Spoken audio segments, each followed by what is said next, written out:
ଗୋଟିଏ ବାଳକ କାଠ କାଟୁଥିଲା। ଝାଳ ଦ୍ୱାରା ତାର ଶରୀର ବୁଡ଼ି ଯାଇଥିଲା, କିନ୍ତୁ ସେ ତଲ୍ଲୀନତା ପୂର୍ବକ ନିଜ କାର୍ଯ୍ୟରେ ସଂଲଗ୍ନ ରହିଥିଲା। ଘର ଝାଡ଼ୁ ଲଗାଇବା ଠାରୁ ଆରମ୍ଭ କରି ପାଣି ଆଣିବା ପର୍ଯ୍ୟନ୍ତ ସବୁ କାର୍ଯ୍ୟ ସେ ସ୍ୱୟଂ କରୁଥିଲା। ଦିନ ଗଡ଼ିବା ପରେ ତାକୁ ନିଦ ଆସିବା ସ୍ୱାଭାବିକ।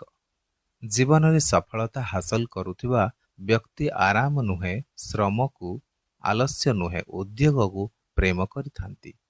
ଏହି ବାଳକଟି ମଧ୍ୟ ଏପରି କିଛି ନିଶ୍ଚୟ କରିଥିଲା। ସେଥିପାଇଁ ସେ ନ ଶୋଇ ପଢ଼ିବାକୁ ବସି ପଡ଼ିଲା।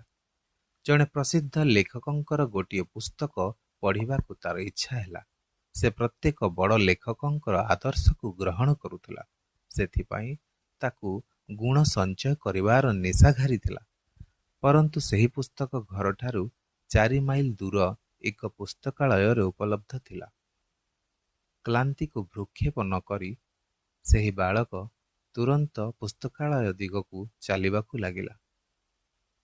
ଫେରିବା ସମୟରେ ରାସ୍ତାରେ ହିଁ ସେ ପୁସ୍ତକର ଅଧା ପଢ଼ିନେଲା।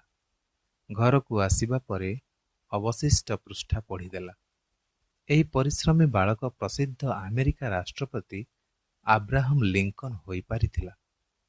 ବିଚାରକ୍ରାନ୍ତି ଦୂତ ୟୁଟ୍ୟୁବ୍ ଓଡ଼ିଆ ଚ୍ୟାନେଲକୁ ସବସ୍କ୍ରାଇବ୍ କରିବା ସହ ପରବର୍ତ୍ତୀ ଭିଡ଼ିଓ ପ୍ରାପ୍ତ କରିବା ପାଇଁ ବେଲ୍ ଆଇକନ୍ ଦବାନ୍ତୁ ଏବଂ ବିଚାରକ୍ରାନ୍ତି ଦୂତ ଓଡ଼ିଆ ଫେସବୁକ୍ ଓ ଇନଷ୍ଟାଗ୍ରାମ ସହ ଯୋଡ଼ି ହୁଅନ୍ତୁ। ଧନ୍ୟବାଦ।